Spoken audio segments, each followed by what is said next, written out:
Really funny stuff. Walmart said they're going to have to raise prices, which makes sense because of the tariffs. And Trump said, no, you don't.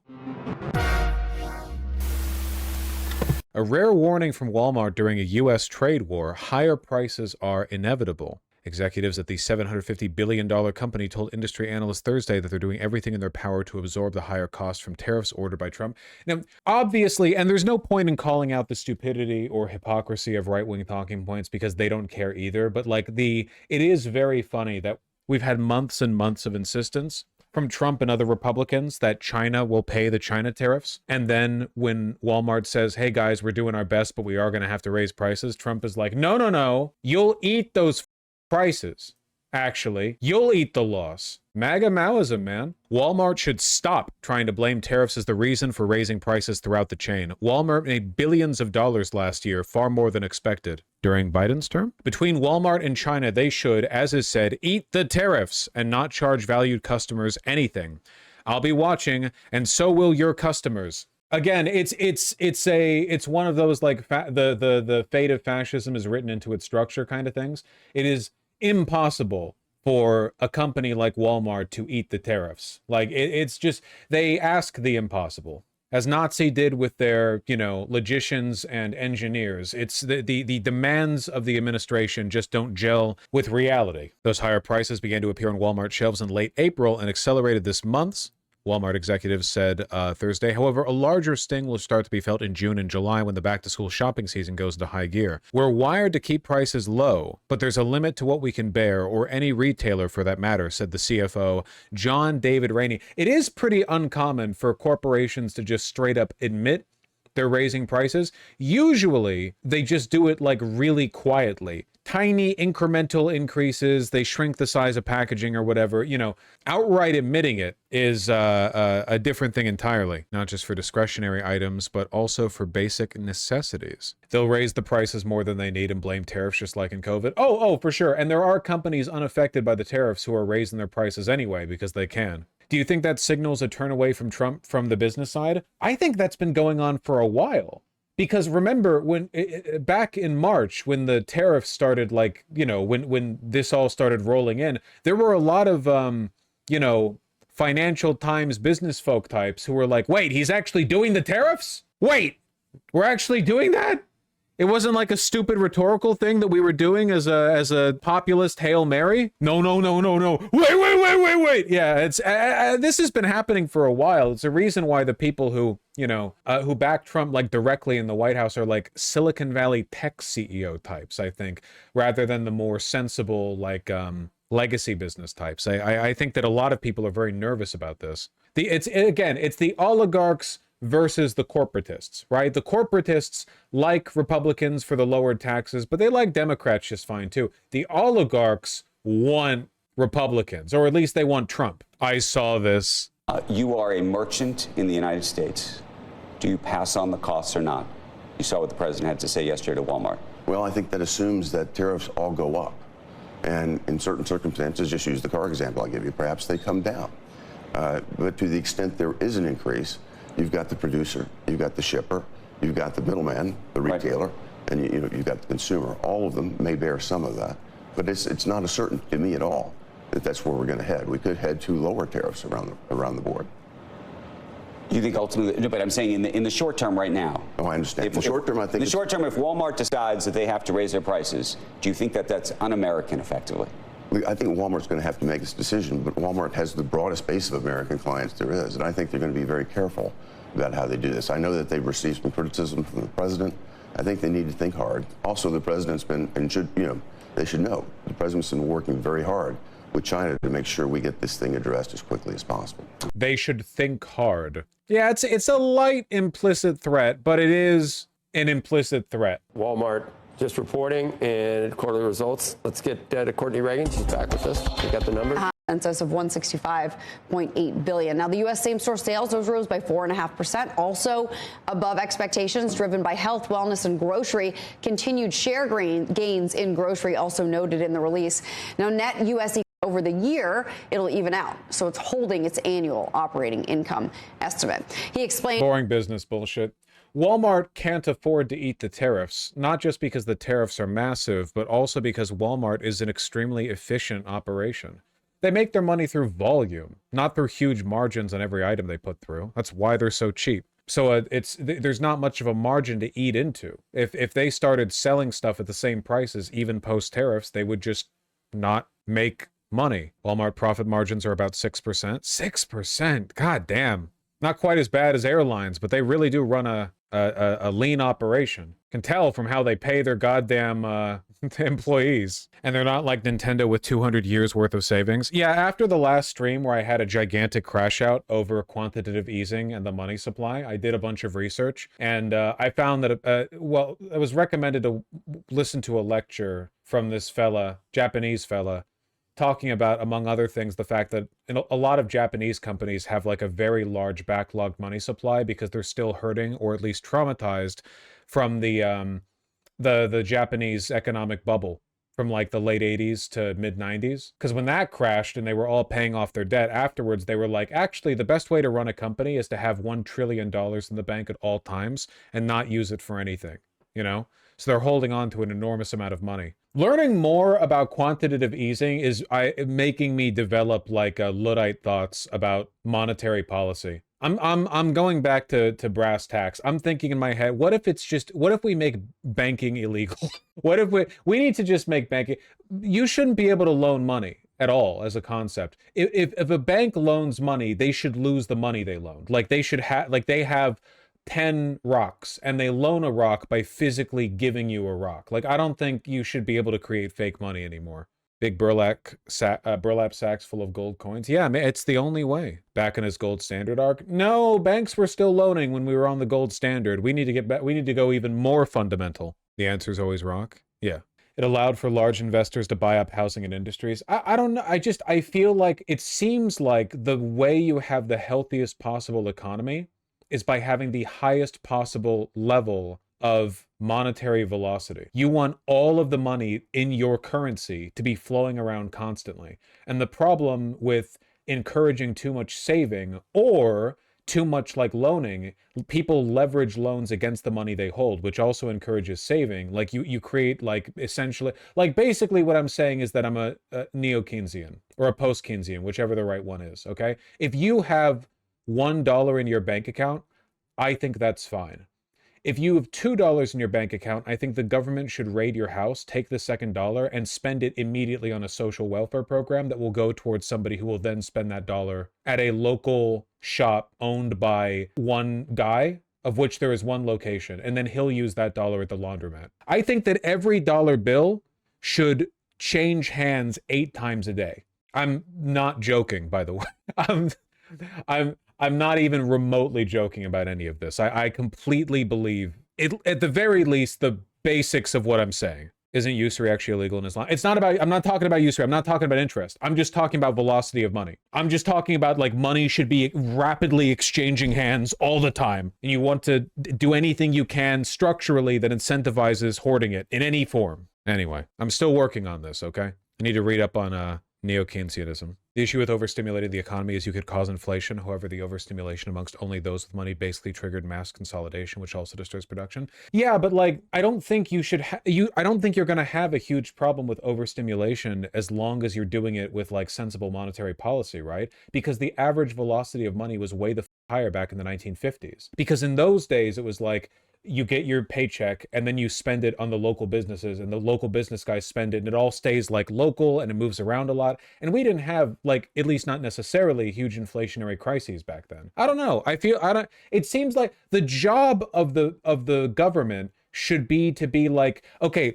you know that like party game where it has a bunch of like little plastic balls that it shoots up and you have to catch them in a bucket or something? You know what I'm talking about? Like, or you're like in a container and it like shoots up stuff and you catch it and then it falls down and it gets shot up again because it like gets sloped in from the, you know what I mean? Hungry hippos. I don't know if I'm talking about a real thing or not. I might be imagining this a little bit, but that's what the government should do with money. The government should be a big vacuum that sucks up all the money in the economy and then goes, and then it goes out again, and then like, oh, next year it's tax season.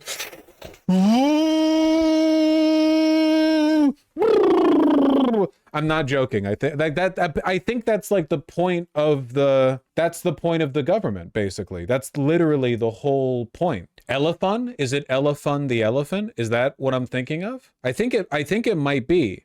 It is. It's the elephant that shoots up like the butterflies with its big snout or trunk. Sorry. Okay, yeah, that's what the government should be. The government should be the big elephant thing with the butterflies, yeah. He won't want to hear this take, but he's low-key describing a major aspect of MMT right now. Yeah, I mean, people love to, again, like the MMT arguments can only be made via adjacency. They can never actually make a case for anything. It always has to be like, bro, read MMT, and never like, MMT doesn't solve problems. MMT explains things that you've already found the solution to. I got an email from some MMT poster. It was very antagonistic.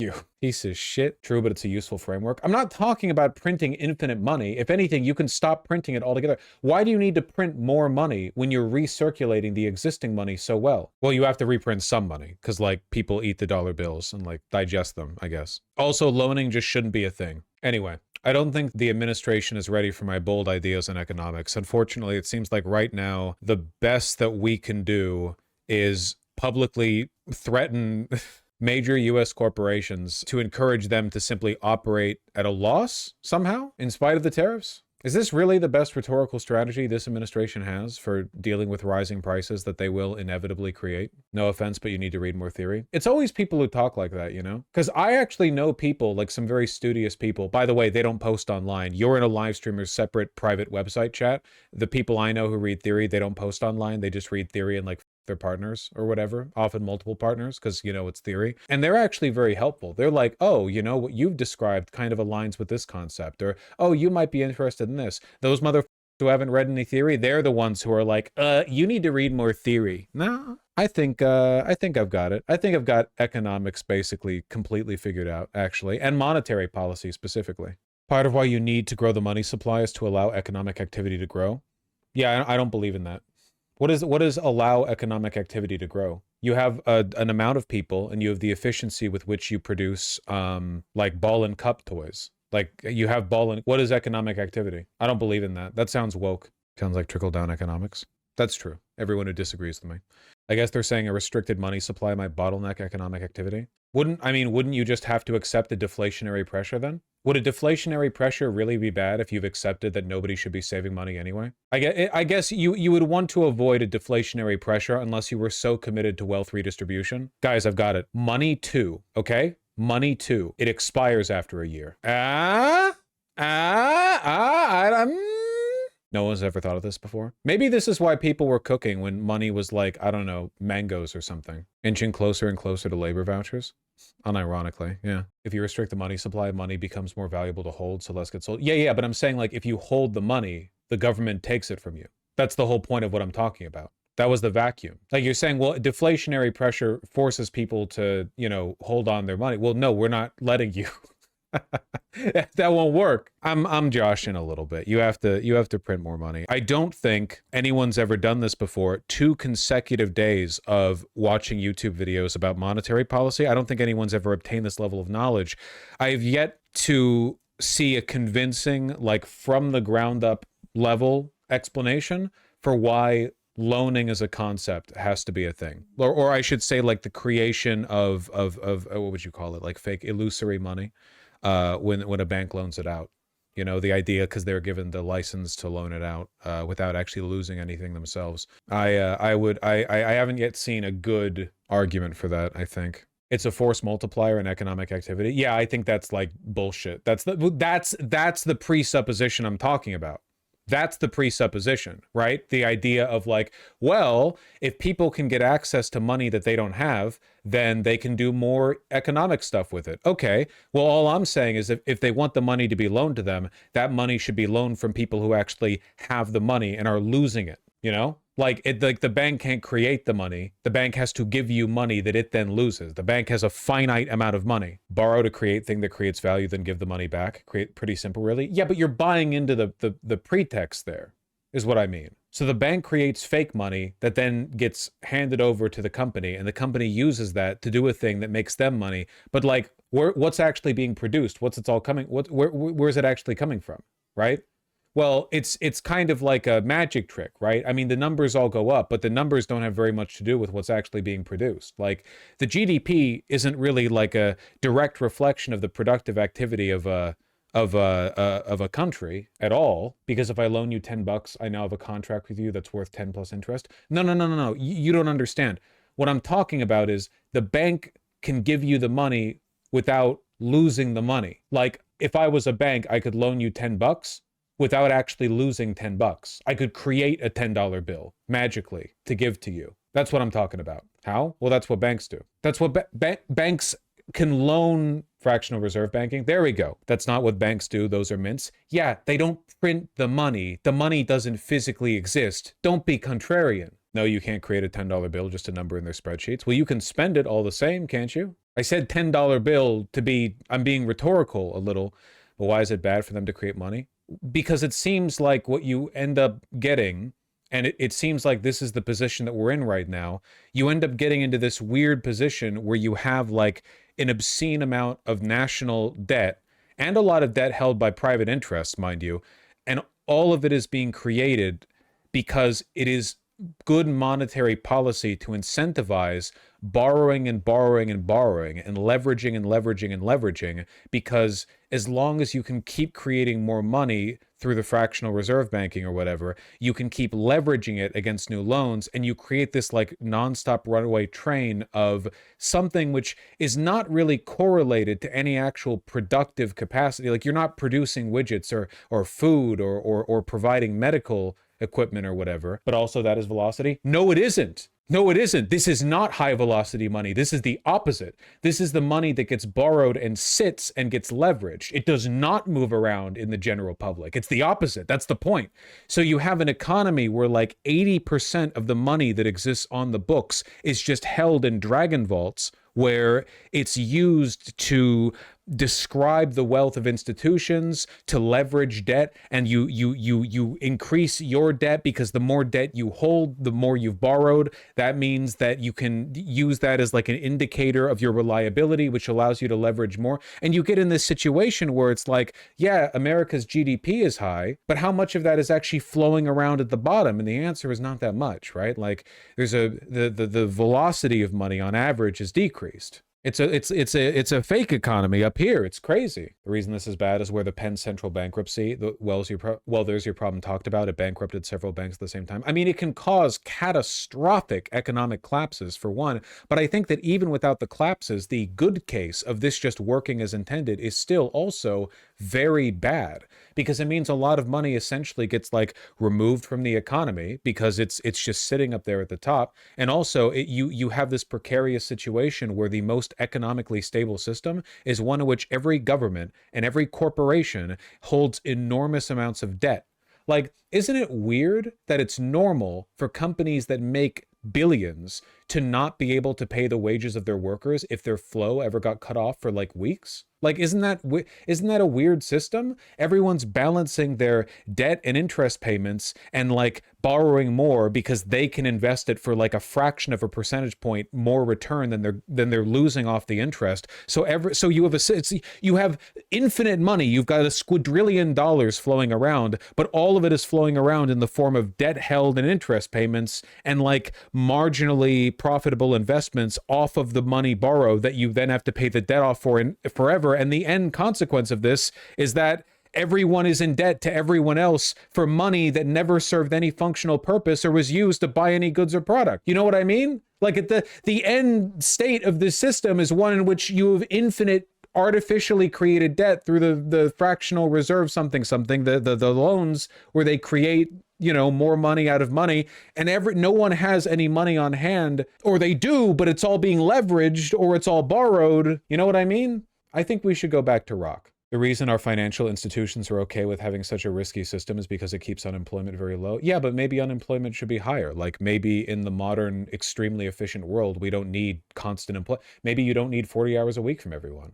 If unemployment is too high, just lower the standard work week. Like what you're describing is like a great evil, right? You're saying like, no, everyone being everyone working all the time is like the given that we should optimize for. So we should alter the rules of like mathematics and the economy to ensure that it's incentivized that everyone be working all the time, even though in a modern, highly efficient economy, the service and goods needs of the population could be met with significantly less labor.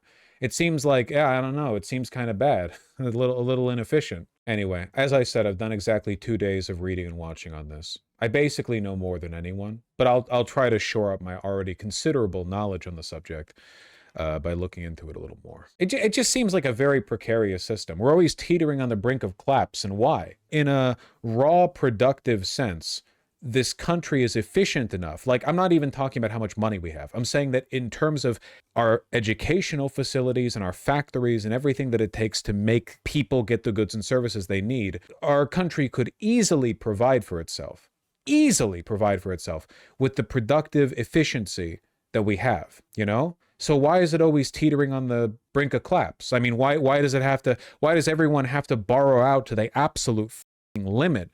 Every company, all these governments sell more treasury bonds to have other people buy up more debt so you can pay down the interest on the already accrued debt. I mean, we already took a look at the interest payments in this country, but it's like, damn, it just seems like it's a system that mandates debt servitude from everyone to everyone else for no reason. And now we're doing it in the households. We've brought this system to everyone's day-to-day lives. And now it's not just governments and businesses. Now individual people are like, oh yeah, well, here's your mortgage and here's your car payment and here's your student loan. And actually, like, you should spend your entire working life paying off marginal fractions of the debt that you accrued as part of the necessary buy-in to society. Like we want you to go to college. We want you to buy a house. We want you to buy a car. They're like expected, basically, or at least they used to be. But you need to basically spend your whole life indentured to get them, because the system relies on everyone just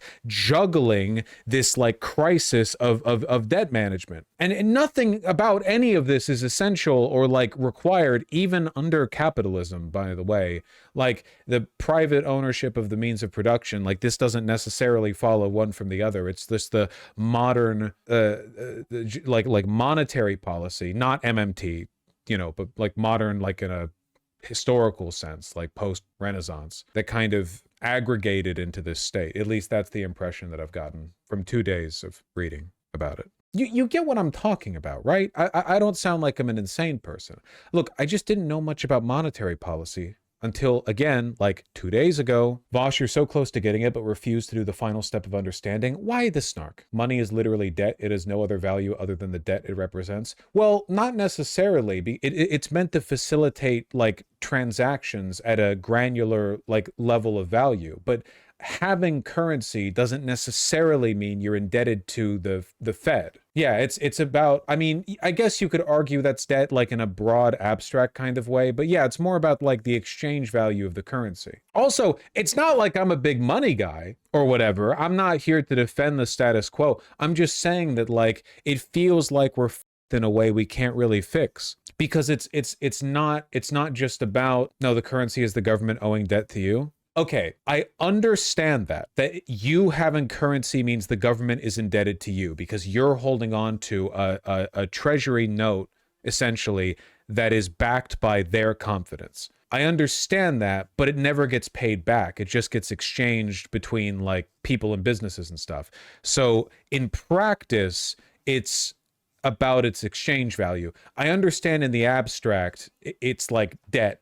But I think taxes is paying it back. Yeah, but not all your taxes not all your money gets paid back in taxes, at least not until I'm in charge. So, yeah, I don't know. It's complicated. It's complicated. I'm just saying it seems like the problem that we're facing right now is a lot more severe than just, well, the government's spending too much in the military, because the government spends more on interest in its own debt than it does the military. Like the military spending, honestly, is like, it's borderline like a drop in the bucket. Our current deficit is more than double the amount we spend on the military. So like we could literally spend $0 on the military and we wouldn't have even cut in half the deficit. Like the amount, the discrepancy here, the extent to which the economy seems to be like designed to facilitate debt juggling. And it's like the whole global economy. It's everyone and everywhere. Is our discretionary spending larger than the deficit? I think it's in about the same ballpark. Like they're around the same. I spent so long staring at this, man, but like this shit, like this is crazy. Back in 2020, we spent $345 billion on government interest on government debt. In 2024, it was more than double that. In 4 years, the amount of interest we're paying more than doubled. And it looks like by the end of 2025, it'll be basically triple what it was in 2020. In 2024, for the first time, we spent more on interest than we did on the Pentagon. This looks unsustainable, but it's policy. Like it's the policy of the federal, like the reason the Treasury sells its bonds so aggressively and prices them, the yield, the way that it does, is because we sell our debt to pay down the interest of the existing debt. It can't go anywhere but up. Pardon my illiteracy, but who's the interest being paid to? Anyone who holds treasury bonds. So it can be anyone, could be you, could be a foreign government. Anyone can buy it. They auction them off. We need a debt ceiling that can only be lifted by referendum. I agree, that'll fix it. This is the nation equivalent of opening up a credit card to pay off a debt. Yeah, but it's like everyone does it. Cumulative interest cost rising is normal. There's more money in the economy, so of course the interest costs are higher as well. I don't think the amount of money circulating in the economy has increased by 3 times in 5 years. Yeah, yeesh. Federal interest payments. And people are like, well, it doesn't matter because the interest payments are still relatively low as a percentage of federal revenue. But that's exactly what I'm talking about. The idea that like, well, don't worry, you can keep borrowing as long as what you're borrowing is an okay percentage of what you're making. And that's everyone at every level. Every government and every business is teetering on that line. There's never a point where they're stable. They're never like, no, we don't need to worry about debt. We don't have debt. We can just do things. We're fine. We can just have a surplus, an actual national surplus. Some countries have it, Saudi Arabia, Norway. You know, they can, it's possible. But like by and large in the broader order, right? It's like, well, no. Why would you not borrow when you can afford to borrow? When you borrow money, you have more money to invest. The more money you have to invest, I mean, as long as the economy is growing faster than the debt is growing, you have more money to raise to pay it down. But then it's like, all it takes is one little teeter, one little push in either direction from that system, and everything falls apart. That's why 2008 happened. Why does subprime mortgage loan gambling in the United States over the housing market turn into a global economic crisis? Well, because of the shared system of debt trapping. It's all bubbles. Like we say something's a bubble, it's all bubbles. The whole point of this system is creating bubbles. That's the whole point. The government could always pay down the debt since it could get it back from taxes. Well, sure, but you'd have to raise taxes a lot to do it. But it's not just about raising the taxes. Again, it's about the velocity of money, right? Because when money is taxed, where does that money go? Well, into the government, right? Yeah, the government gets revenue. So if the government then spent that money in a way that re-enriched the people, you're fine. You raise taxes,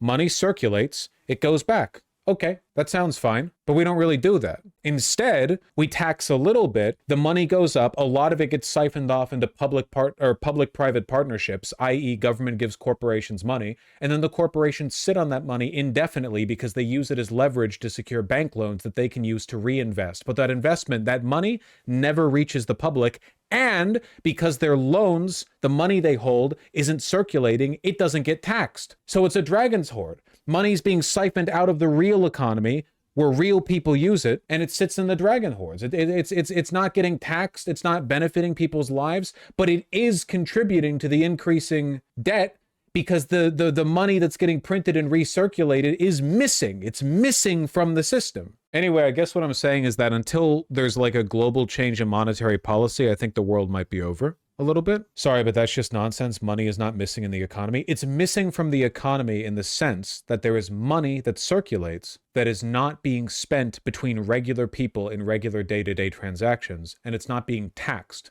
because we don't have like a big wealth tax in this country. We don't tax people for just having money. It has to be exchanged in some way. You've got capital gains tax, you've got corporate tax, you've got private income, right? It has to be earned or exchanged in some fashion, right? So if it's just sitting somewhere and you're borrowing money while leveraging it, you're only paying taxes on the money that you gain in the proceeds whenever you use the loan money to invest on. But that's only like one little slice of the pie. There's a huge block of money there that's not getting taxed. If it was taxed, it could be sent to the government could pay down its debts, and then it could use that money to funnel it back into the economy, and you could get it and I could get it and we could spend it, and then it goes away again, and then it comes back and away and back and away and back and away and back over and over again. That's the whole point. Are you saying we're good until the bubble pops? No, I'm saying that even the bubble popping the world over for a decade. The bubble staying the way it is really bad, though, because it's depriving the government of necessary tax revenue that it could use to alleviate the debt and spend on its people. Like what I'm saying is that we treat it as though the bubble popping is the problem.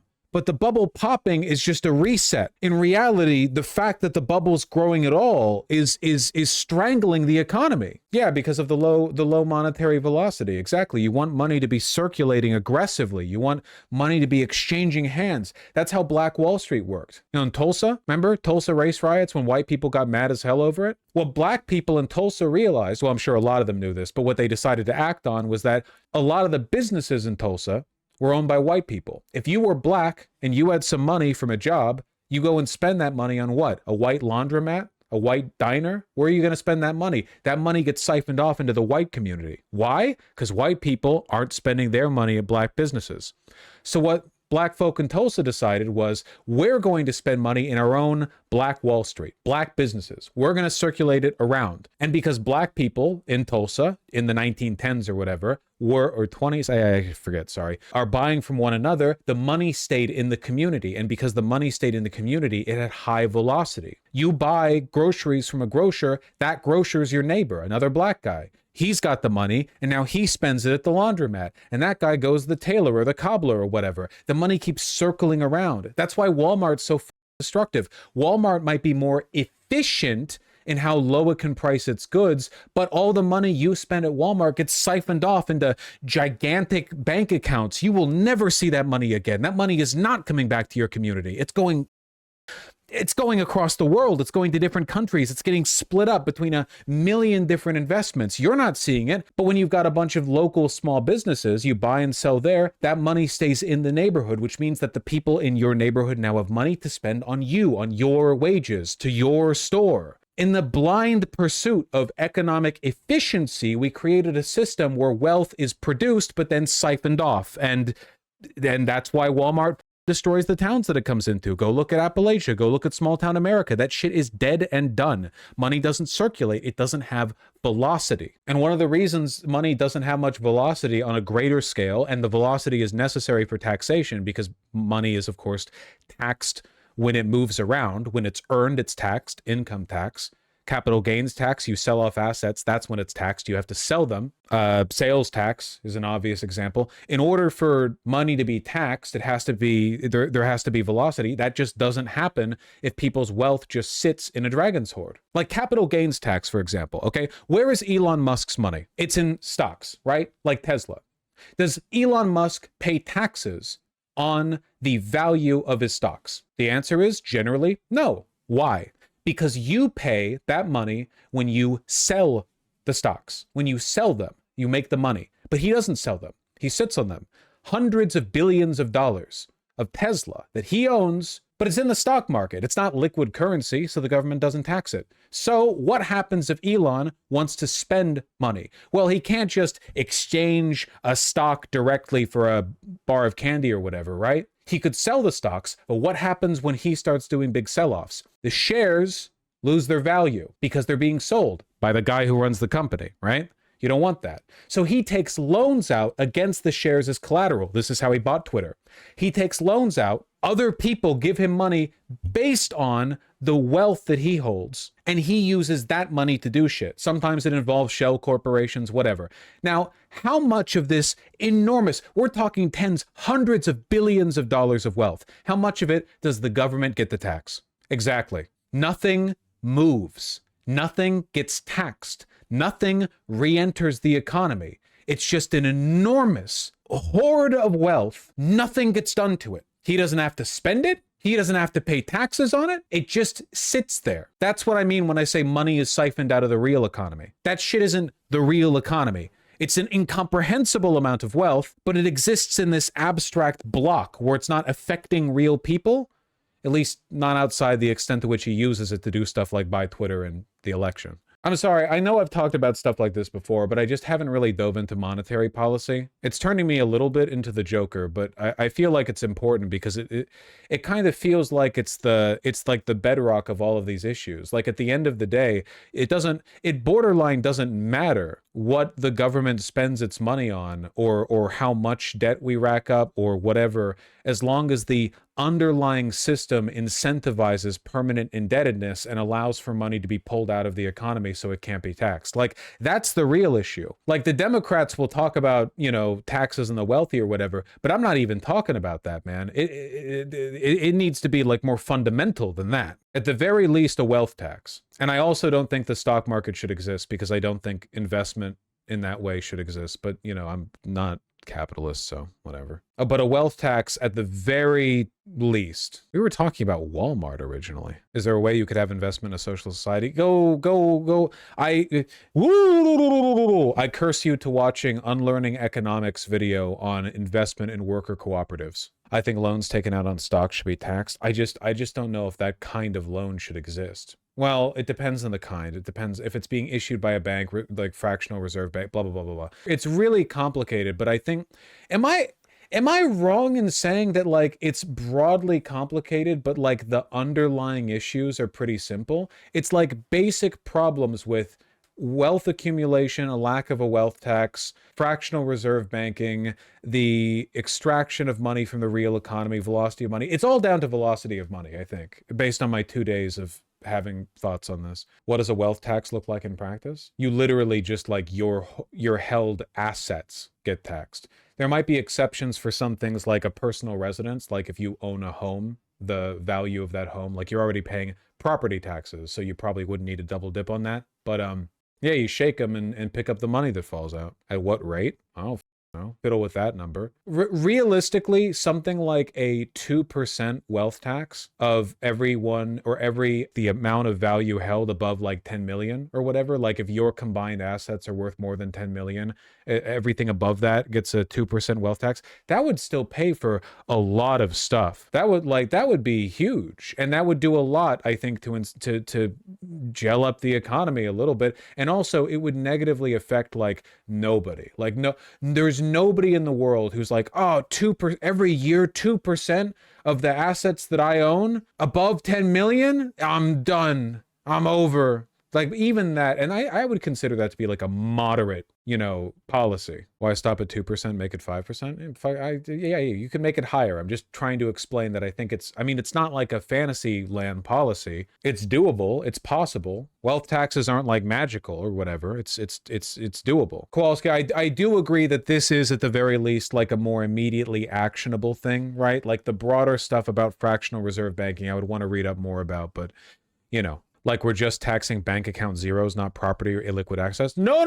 I said total value, not just liquid currency. If a person owns $400 million worth of stock, what are you all fussing about down there? If a person owns $400 million worth of stock, they better pony up some percentage of that. They can sell it or whatever. Listen, these people, they'll live, okay? Also, they have accountants whose job it is to navigate this for them. They'll just do a little sell, whatever. A real wealth tax will only affect people who are truly wealthy anyway. It's not really going to hit up anyone else. No one will struggle because of a wealth tax. It will only affect extraneous wealth. Also, the IRS should be very heavily funded. My only question is, since stocks vary in value so much, when would you tax? Well, isn't that the case with all assets, right? Like a house or a car can vary in asset value, or like art that you hold. So you would have to, don't get me wrong, the wealthy would still find ways around this, but not all of it, right? Like you'll still have cases of wealthy people being like, oh, my art collection? Well, that's only worth like 5 million, I'd say. And because they like hired an evaluator, but it's actually worth like 50 million. Like they would still find ways to get around it,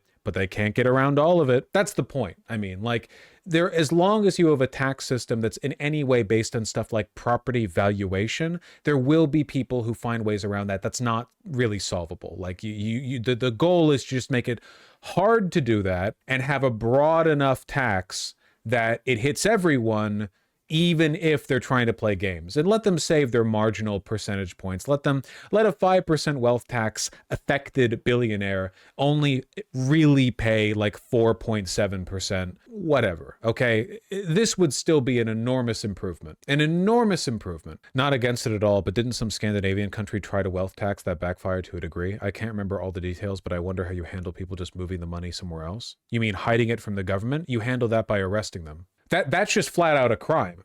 It's one thing to disingenuously evaluate your total asset wealth, right? Like if you pay a guy to say it's worth less, depending on how that's done, you might be able to get around that. But if you're just flat out hiding money from the government, that's just a crime.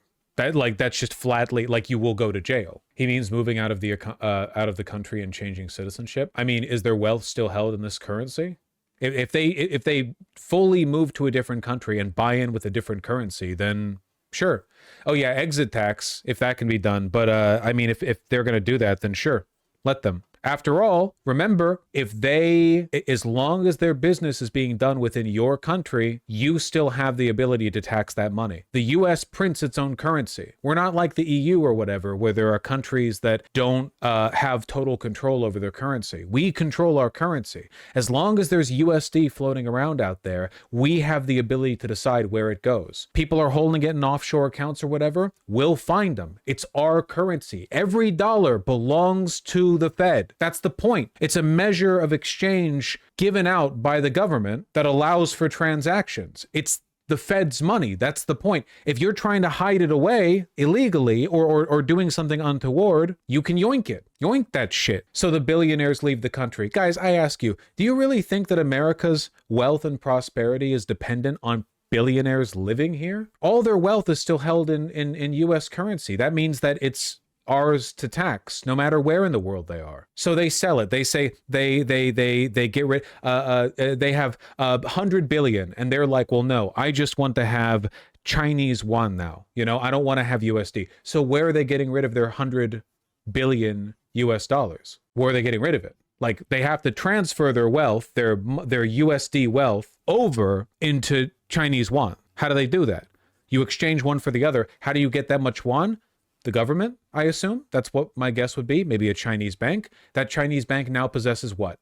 100 billion USD. And how is that 100 billion USD useful to that bank? Well, the point that I'm getting at is, like, I don't think we should be that worried about capital flight. I think that the threat of capital flight is largely an issue in places where the investment is coming from outside the country in a currency the country doesn't control, because then they don't have the ability to reincorporate those taxes, Like, capital flight might be an issue in a country where it's like the country's poor, but they've got like a bunch of wealthy people coming in who are from different countries, because then they don't really have the same kind of like monetary policy flex. I don't think it's an issue for us. The Russians got taxed in the UK in the start of the war, and they couldn't get away from it because the buildings and companies are still in the UK. Yeah, and the currency too. It's like, they say capital flight, but from the UK, capital flight, what? You've got British pounds, you've got buildings in the UK. Like, what are you picking up the building and running with it? We have more control over our wealth than we think we do, okay? The idea that billionaires hold it just because they have a bunch of stocks and they leverage loans against it, the idea that how much liquid currency does Elon Musk have? Not very much. He sits on a big blob of speculative wealth in the form of Tesla stocks. How much control does that give him over the American economy? In practice, I think, with good monetary policy, none. Essentially none. I've only been reading about this for 2 days. In Europe, we're taxed so much and we have the same problem, though. I'm not talking about taxing people generally. I'm not talking about just regular taxes. I'm talking about wealth taxes on the giant speculative bubble of wealth that floats above the economy and doesn't move around. Your suggestion will push the ultra-rich to diversify their currency holdings? Sure, okay, fine. That's totally fine. I mean, keep in mind, all of Elon Musk's wealth is held in the US stock market. So good luck transferring that, because if he tries to do a mass sell of his speculative on his hoard of shares, He's not going to get the market value for them. Those are valuable to him as a property he owns that he can leverage loans against. But if he sold all of those, he would collapse the company. So yeah, have fun transferring that over to the Chinese market or whatever. But if they have a bunch of wealth they want to keep in different currencies, sure, okay. So we'll tax the USD portion. That's what we're responsible for. The Fed manages the US dollar. So that's what we'll, the US and EU have been working on a global minimum tax for like a decade. Wouldn't be a bad idea. Certainly not for our currencies. Yeah, the reason most countries in the developed West don't have a wealth tax is because the wealthy know that would be the real one. You can get around income taxes. You can get around your capital gains taxes. There's tricks you can pull all over the place. But for a wealth tax that's actually enforced, that's a heavy one. And that's the reason why, they fear it. It's afraid. That's not how it works. You transfer money by investment. Right. But if you invest in China with USD, that means the USD is now held by the things that you're investing in, right?